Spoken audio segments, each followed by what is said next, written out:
times I wanted to just give up? How many times I've thought about ending it?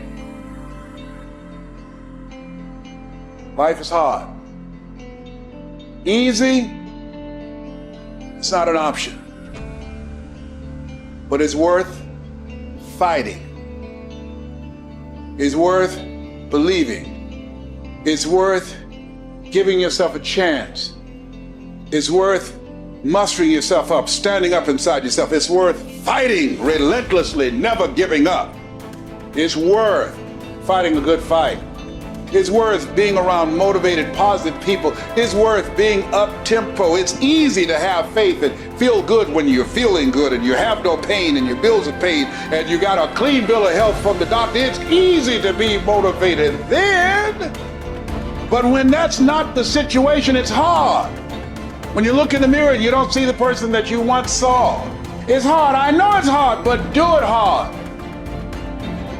You got to go all the f in. When there's a will, there's a way, and there's always a way. When you're committed, you don't care about the facts. You don't care about the odds. You don't care about the opinions of others. The only thing you care about is making it through to the other f***ing side. No matter what it takes. You just got to keep searching, keep fighting, keep hammering, keep failing, keep trying, keep getting back up again, and stop at nothing to reach it. You gotta have mental toughness. You don't give up on me. You don't quit on me. You man up. You woman up. You get your life back. You get your family back. I need you to have mental toughness. When you come up against that thing, you gotta outlast it. And you gotta already have made up your mind before you get to cancer. You gotta already have made up your mind before you get to that exam. You gotta already have made up your mind when you're talking to your husband, when you're talking to your wife, when you're talking to that sickness. You gotta look at it before you even get to it. So don't you ever give up. You get to make a choice. Is failure going to break you or is failure going to make you? You get to decide. Failure doesn't. It's okay to fall. It's okay to cry. It's okay to go home. But quitting should never be an option. It's not in falling that makes us failures. It's in not getting up that makes us failures. And you get to decide if you get up or you don't get up. I can accept failure. Everyone fails at some point. I cannot accept not trying.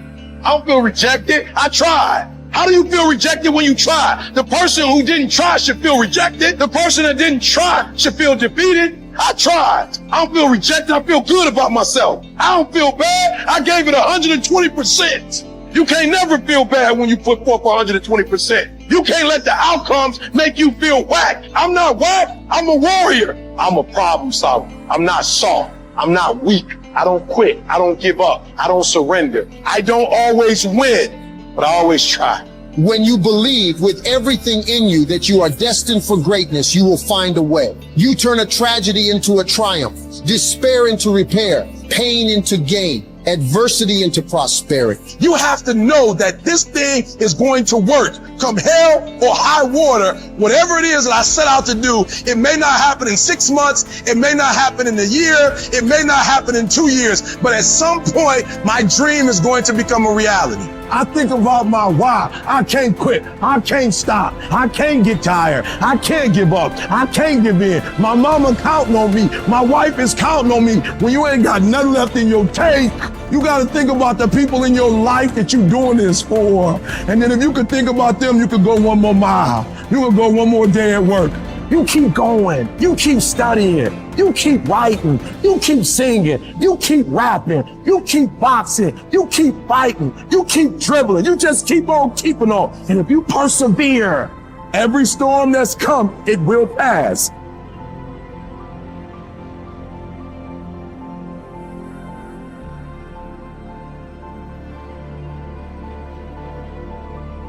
Do you know abundance is our birthright? Abundance is our birthright, and everywhere you look, you see abundance. Everywhere you look. There's an abundance of leaves on the trees. There's an abundance of snow in the ground. There's an abundance of water in the universe. There's an abundance everywhere you go, and you and I have the ability to create an abundance. Now you take nothing with you, you'll never own anything. You arrive with nothing, you're going to leave the same way. It's like somebody said, you come in with no hair and no teeth, no money, that's the way you leave. But while you're here, you can enjoy an abundant life. You can have all of whatever it is you want, but you have to earn it. Now, what would abundance be in your life? What would abundance be? To one person, it may be different than to another. But understand this, it all starts in our mind. Most people are letting what they have now control how they see themselves. They let their bank account control them. They let the friends they have control them. They let their conditions or circumstance control. That's not where we want to go. We want to go inside. Everything starts from the inside out. So let's start over. Let's start over. If life isn't the way you want it now, make up your mind. You're going to start over. You're going to sit down. You're going to write out how you do want it. Now, we want abundance. We want an abundance of friends. We want an abundance of money. We want an abundance of all the good things in life that make us more comfortable and have us enjoy life to a greater degree. And you know, we can have it, but we've got to understand we can have it. We've got to understand that we have infinite potential locked up within us. We've got a marvelous mind. We can think anything we want. You know, Viktor Frankl spent the war years in a concentration camp. And he said, regardless of the intellectual or physical abuse he was subjected to, no one could cause him to think something he didn't want to think. All the great leaders, all down through history, they have been complete, unanimous agreement. We become what we think about. Well, don't think lack and limitation. Think abundance in whatever you want. See yourself with plenty, with abundance. Hold the image and then just think, how can I get this? By continually seeing yourself with it, the way to get it will start to come to your mind. You will attract whatever you need because you're getting on an abundant frequency, and it'll all start coming into your life. As you move towards it, it'll come towards you. Abundance, it's your birthright. You've got to decide on it. Enjoy it. You know, if you can survive the temporary pain in your life, and all pain is temporary, if you can survive the temporary, on the other side of temporary pain, you meet another version of yourself, another insight about yourself. And that's why it's so important to grow as a person, because the more we grow and become a new person, we can help those that used to be like us. And that's why you and I are so addicted to growing and learning, and we're curious, because if you used to be a broken person and you no longer are quite as broken, you can help broken people. If you used to be broke financially and you no longer are, you can help people. Whatever you do for a living, at one time you didn't know about it and now you do. You can help those who need to know about it. And so you're immensely qualified if you understand the power of doing one more. 95% of people have an operating system in their mind where they operate out of history and memory. 5% of humans operate out of vision and imagination. So the reason we're so much happier, I believe, when we're children is we have no history and memory. So we operate out of imagination and dreams and vision. But at some age, some people it's 5 years old, some it's 8, some it's 18, some it's 28, they create a history, and that history then becomes the operating system. So even if they take on a new behavior or tactic, they're operating out of a pattern of thought and belief that's historic and memory-based. And so the number one thing I would say is begin to operate out of your imagination again, out of your vision again. Create from that place. If you create from that place, now you're not tied to the result in that moment. You're giving yourself space to imagine and create something new in your life. You're the product of who you hang around. Wow. How do I know if they serve me or not? Here's one way to just deduce this, because they could be beautiful people who care about you, and they might even support you. But when you're with them, what are you ever have those friends you're with them, you're like, you remember when, you remember that party, remember that thing? Yeah. And if your friends are constantly bringing you to the filtration system of memory and history all the time, think this through.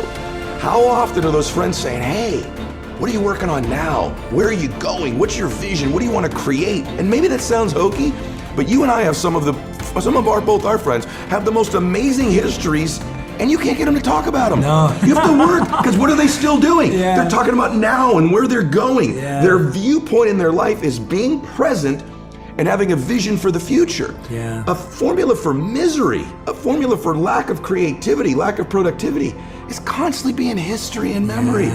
Even if it's good, it doesn't serve us. And for most of us, it's not good. And we keep living from it or trying to move away from it. Create a new future. Don't move away from the past. Create a brilliant, imaginative, curious, vibrant vision for your life. Love for something is in the present moment also, right? Love is not just for the past.